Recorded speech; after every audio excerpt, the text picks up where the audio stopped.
Sir, ரகுவரனை பற்றி விசாரிச்சதில்ல. அவங்க அப்பா சிங்கப்பூர் M2M கம்பெனியில் சூப்பர்வைசராக வேலை செய்கிறார். அவங்க அம்மா ஹவுஸ் ஒய்ஃபாக இருக்காங்க. அவன் லவ் பண்ணுற பொண்ணு பேர் வர்ஷா, ஐடி கம்பெனியில் வேலை செய்கிறான். தற்சமயத்தில் அவன் வடவழியில் தனியாக ஒரு வீடு எடுத்து தங்கியிருக்கான். சென்னையில் மெட்ராஸ் யூனிவர்சிட்டியில் ஆந்த்ரோபாலஜியில் PhD வரைக்கும் படிச்சிருக்கான். அதாவது மனிதர்களையும் மனிதர்களோட உணர்வுகளையும் பற்றி ஆராய்ச்சி பண்ணுறேன். Exactly sir. அது மட்டும் இல்லை சார், அவனை பற்றி விசாரிச்சதில் அவன் ஃப்ரெண்ட்ஸ் என்ன சொன்னாங்கன்னா, சின்ன வயசுலேருந்து அவன் எதையும் ஒன்று சாதிச்சே தீரணும்னு வெறியோடு சுற்றிட்டு இருக்கான் சார். சார், வைரமுத்து கோஸ்ட் பார்ட்டிகள் திட்டத்தை எதிர்க்கிறதுக்கு முன்னாடியே ரகுவரன் தனி மனித புரட்சி இயக்கத்தின் மூலமா இந்த திட்டத்தை பத்தி மக்களுக்கு ஒரு அவேர்னஸ் கிரியேட் பண்ணிட்டு இருந்திருக்காங்க sir.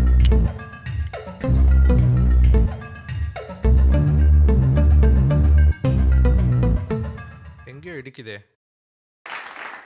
Now I request Mr. T. Raghuvaran to give chief guest address.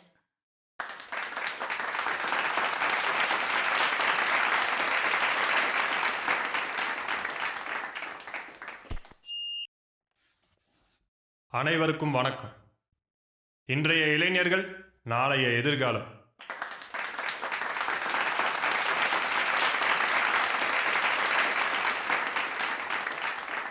இதை நான் ஒன்றும் சும்மா சொல்லலை. நம்ம எதிர்காலம் எதை குறிக்குதுன்னா, நாமும் நம்ம சங்கதிகளும் இயற்கை வளமோட நல்ல ஆரோக்கியமான வாழ்க்கையை வாழணும். ஆனால் அது இங்கே நடக்கிறது இல்லை. உதாரணத்துக்கு, மலைப்பாதையில் வசிக்கும் குரங்குகளுக்கு உணவை கொடுத்து கொடுத்து அதை சோம்பேறியாக்கி உணவுக்காக பிச்சை எடுக்க வச்சது அந்த வழியில வாழ்ற குரங்கோட தப்பா, இல்ல அந்த வழியில போற நம்ம தப்பா? சொல்லுங்க, உங்களை கேட்கிறேன். இதை நான் ஏன் சொல்றேன்னா, குரங்கு ஒரு நாளைக்கு 18 கிலோமீட்டர் டிராவல் பண்ணி தான் உணவை தேடும். அது சாப்பிட்டு கொட்டுற விதைகள் தான் மரங்களா வளரும். இதை தடுத்து நமக்கு நாமே சூனிய வச்சுக்கிறோம். இப்படி ஒரு பக்கம் போக, இன்னொரு பக்கம் நம்ம அரசியல்வாதிகள் மற்றும் கார்ப்பரேட் காட்டை அழிச்சு ரோட போடுறான், விவசாயத்தை அழிச்சு வீடு கட்டுறான், மிருகங்களை அழிச்சு தனக்கு சாதகமா பயன்படுத்திக்கிறான். இப்படி நிறைய சொல்லிட்டே போலாம். நமக்கு தேவைப்படுற விஷயத்த நாம போராடி பெறும் சூழலை தள்ளப்பட்டிருக்கோம். இதை நாம தடுத்து நிறுத்த போறோமா, இல்ல இப்படியே வேடிக்கை பார்க்க போறோமா? சொல்லுங்க.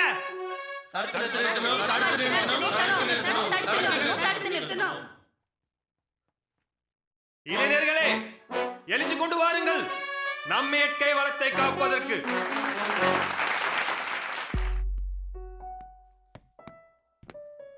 அண்ணா வணக்கங்கண்ணா. வணக்கம். உங்க ஸ்பீச் ரொம்ப பவர்ஃபுல்லா இருந்ததுங்கண்ணா. ரொம்ப ரொம்ப சந்தோஷம். நிறைய தடவை மீட் பண்ணணும்னு நினைச்சேன். இப்போதான் உங்களை பார்க்க முடிஞ்சது. ஆனா உங்க ஃபோன் நம்பர் கிடைக்குங்களா? நோட் பண்ணிக்கோ. ஒரு நிமிஷம். சரிங்கண்ணா. ஹலோ, வந்துடுறேன். வை. சரிப்பா, ஓகே பை. ஓகேங்கண்ணா.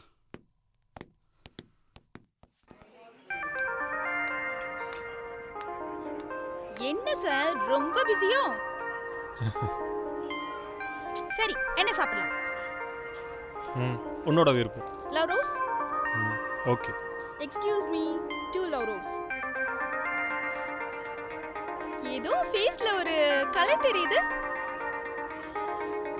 இன்னைக்கு ஒரு நிறைய ஸ்டூடண்ட்ஸ் மத்தியில பேசினேன். அந்த ஒரு மூமெண்ட்ல இருக்கு. வாவ், சூப்பர்டா. கங்க்ராட்ஸ்.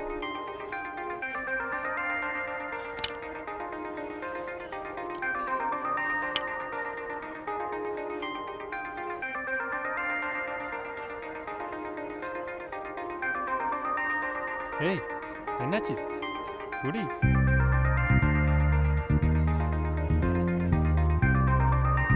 ரகு, நான் ஒன்னு சொல்றேன்னு தப்பா நினைக்காத. எங்க அம்மா கிட்ட நம்ம கல்யாணத்தை பத்தி பேசினேன். அதுக்கு அவங்க நீ என்ன வேலை செய்யறேன்னு கேக்குறாங்க. உன்னை எனக்கு கல்யாணம் பண்ணி வச்சா நான் கஷ்டப்படுவேன்னு சொல்றாங்க. இப்படி சொல்லும்போது நான் என்ன சொல்றதுன்னே தெரியல. நீ ஒரு நல்ல வேலைக்கு போடா. நானே எங்க அம்மா கிட்ட கல்யாணத்தை பத்தி பேசுறேன்.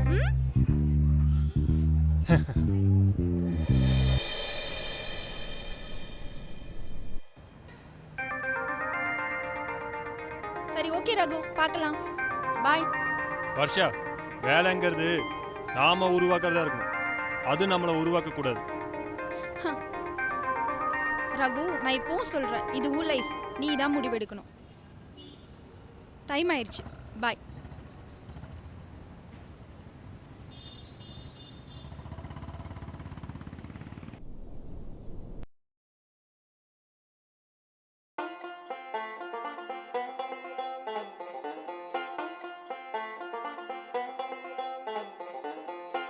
இவனை எப்படியா துரத்தி விட்டோம்னா இவனை கொடுக்குற சீட்டு நமக்கு தான்.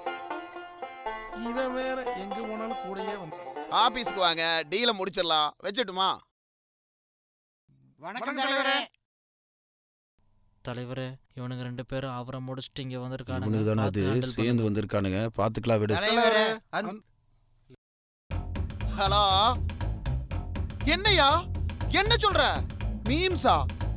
எனக்கு இதுக்கு சம்மந்தமே இல்லையே. எப்படி நடந்துச்சு? அட சொல்றதுக்கே வைய போன. தலைவரே இந்த சீட்டு விஷயமா ஒரு நிமிஷம். என்னய்யா, நானே எனக்கு இது சம்மந்தம் இல்லைன்னு சொல்றேன்ல. திரும்ப திரும்ப எங்கிட்ட கேட்டிருக்கீங்க. போன வைங்க, நான் அப்புறம் கூப்பிடுறேன் உங்களை. தலைவரே சூழ்நிலை சரியில்லை, அப்புறம் வர்றோம். என்னாச்சு மாப்பிள்ள? 5 நிமிஷத்துக்கு முன்னால அமர்க்களமா இருந்தீங்க, இப்ப சோர்ந்து போய் இருக்கிறீங்க. என்னதே போன்ல பஞ்சாயத்து? கொஞ்சம் சும்மா இருங்க மாமா. என்னாச்சு தலைவரே, டென்ஷனா இருக்கீங்க? ஏய், எப்ப அப்டேட் இருக்க மாட்டே நீ? Facebook பக்கல எடுத்து போட்டு கிளி கிளி கிழிச்சிருக்கானுங்க. நான் அப்டேட் இல்லையா? அப்ப யாரு? எடுத்து பாரியா. அட போங்கய்யா. போச்சு, எல்லாம் போச்சு. இருக்கிற மாரமரிதி எல்லாம் போச்சு. இங்க பாருங்க.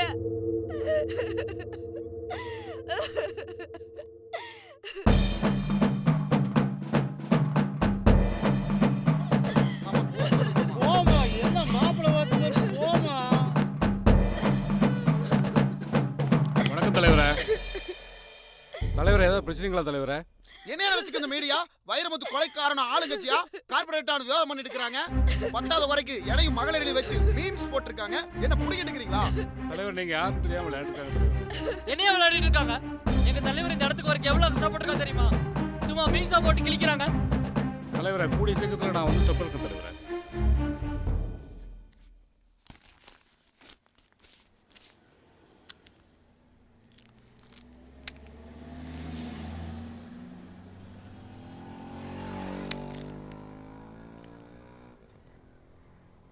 Sir tea. யார் இந்த ரகுவரன்? ரகுவரன் சார் இவர்தான்.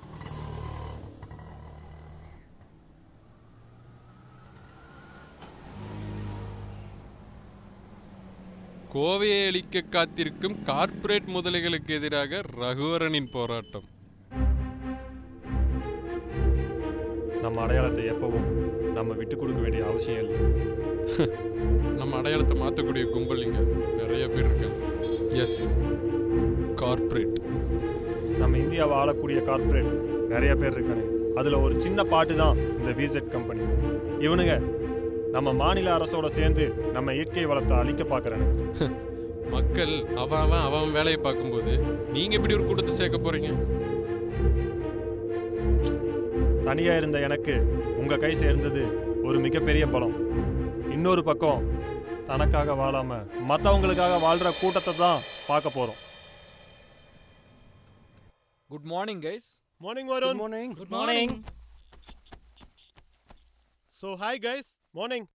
ஸோ எதுக்காக இந்த மீட்டிங் இன்னைக்கு ஆர்கனைஸ் பண்ணியிருக்காங்க தெரியுமா? Any clues? இந்த ப்ராஜெக்ட்க்கு நிறைய இடைஞ்சல் வரும், அது தடுத்து நிறுத்தலாம். நமக்கு என்ன இடைஞ்சல் வரப்போகுது? வரும், வராமலும் போகலாம். வந்தா என்ன பண்ணலாம் தான் மீட்டிங். அப்போ கவர்மெண்ட் சைடுல வந்தா ஒரு அரசியல்வாதி மக்களை வச்சு போராட்டம் பண்ணிட்டு இருந்தா கொடுத்து ஆஃப் பண்ணிடலாம். இதுவே மக்களே வந்து களத்துல இறங்கி போராடினா ஒவ்வொருத்தருக்கா போய் கொடுத்துட்டு இருக்க முடியாது. சோ மக்கள் போராட்டம் ஃபர்ஸ்ட் ஸ்டாப் பண்ணுங்க. மக்கள் போராட்டத்தை நம்ம எப்படி நிறுத்த முடியும்? கான்சென்ட்ரேஷனை டைவர்ட் பண்ணுங்க சார். எக்ஸாம்பிள், உங்க கம்பெனில எவ்வளவு பேர் ஒர்க் பண்றாங்க? ஒரு 3500 பேர் இருப்பாங்க சார். அதுல உள்ளூர் எவ்வளோ, வெளியூர் எவ்வளோ பர்சன்டேஜ்? ஒரு 75% வெளியூர்காரங்க, 25% லோக்கல். அப்ப இந்த ப்ராஜெக்ட்டுக்கு 75% உள்ளாளுகளை போடுங்க. 8 மணி நேரம் ஒர்க்க 12 மணி நேரம் ஆக்குங்க. சம்பளத்தை ஜாஸ்தி பண்ணி கொடுங்க. அவனுக்கு ஒர்க்கை தவிர எந்த கான்சென்ட்ரேஷனும் இருக்க கூடாது சார். இங்க கவர் வாங்குறவங்க விட ஒடி பிடிக்கிறவங்க தான் சார் ஜாஸ்தி. 10 தலைமுறைக்கு சொத்து சேர்த்து வச்சிருக்கவனே பணம் இருக்கும்போது சாதாரண ஒருத்தங்கிட்ட போய் பணத்தை கொடுத்து பாருங்க. இங்க கவர் தெரியும் sir. Everything looks fine. But one thing is missing. What is that, Varun?